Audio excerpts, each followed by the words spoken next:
এবং CCTV footage করে আমরা দেখতে পেয়েছি এখানে মব তৈরি করা হয়েছে। সুতরাং এই মবের সাথেও যারা জড়িত তাদের বিরুদ্ধে যেন ব্যবস্থা নেওয়া হয়।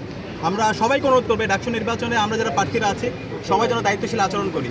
আমরা সকাল থেকেই সবার দায়িত্বশীল আচরণ করার জন্য আমরা বারবার আহ্বান করছিলাম এবং আমাদের জায়গা থেকে আমরা বারবার দায়িত্বশীল আচরণ করেছি এবং আমরা আশা করব শেষ পর্যন্ত সকল প্রার্থীরা এবং সকল ভোটাররা দায়িত্বশীল আচরণ করবে এবং এই ডাকসু নির্বাচনের মাধ্যমে আমরা সারা দেশকে আমাদের গণতন্ত্রের চমৎকার একটা মেসেজ দিতে চাই, যেখানে মতের অনেকটা থাকবে কিন্তু আমরা সবাই একসাথে কাজ করব এবং এই ডাকসু নির্বাচনটা সফল হওয়ার মাধ্যমে আমরা আগামীর বাংলাদেশের আমরা ফ্রি ফেয়ার ক্যাটেগরি ইলেকশনের একটা চমৎকার বার্তা দিব।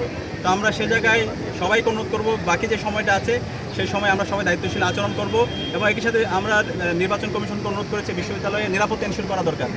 প্রচুর বহিরাগত বিভিন্ন প্রবেশপথ দিয়ে ঢুকছে। আমরা বারবার বলেছি বহিরাগত যারা আছে তারা যেন ঢুকতে না পারে, সবার আইডি কার্ড যেন চেক করা হয় সেটা আমরা বলেছি এবং একই সাথে আমরা দেখতে পাচ্ছি বিভিন্ন সেন্টারে স্লোগান দেওয়া হচ্ছে, প্রার্থীকে অ্যাটাক করা হচ্ছে, অ্যাটাক করে স্লোগান, তো সেগুলো যেন বন্ধ করা হয় এবং বিশ্ববিদ্যালয় প্রশাসন সামগ্রিক নিরাপত্তা যেন এনশিওর করে। আর আমরা সবাই এখানে বিশ্ববিদ্যালয়ের শিক্ষার্থী, আমরা সবাই জুলাই সহযোদ্ধা, আমরা সবাই জুলাইয়ের আকাঙ্ক্ষাকে লালন করি। শিক্ষার্থীরা যাকে তাদের নেতা হিসেবে বেছে নেবে আমরা তাকে গ্রহণ করব। এক্ষেত্রে আমরা কোনো কাদা ছোড়াছুড়ি করা, দায় দিয়ে দেওয়া, এই অপরাজনীতি যেন আমরা না করি। আমরা আশা করব বাকি যে সময় আছে সেই সময় সবাই দায়িত্বশীল আচরণ করবে এবং এখন পর্যন্ত যে ঘটনাগুলো অভিযোগগুলো এসেছে সেই অভিযোগগুলোর যথাযথ বিচার, বিশেষ করে যে স্টাফ এই কাজের সাথে জড়িত ছিল এবং যে ইন্ধন দিয়েছে তাকে যেন দ্রুত অ্যারেস্ট করা হয় এবং তাকে যেন দৃষ্টান্তমূলক বিচার আওতায় নিয়ে আসা হয়, সে দাবি আমাদের বিশ্ববিদ্যালয় প্রশাসনের প্রতি থাকবে।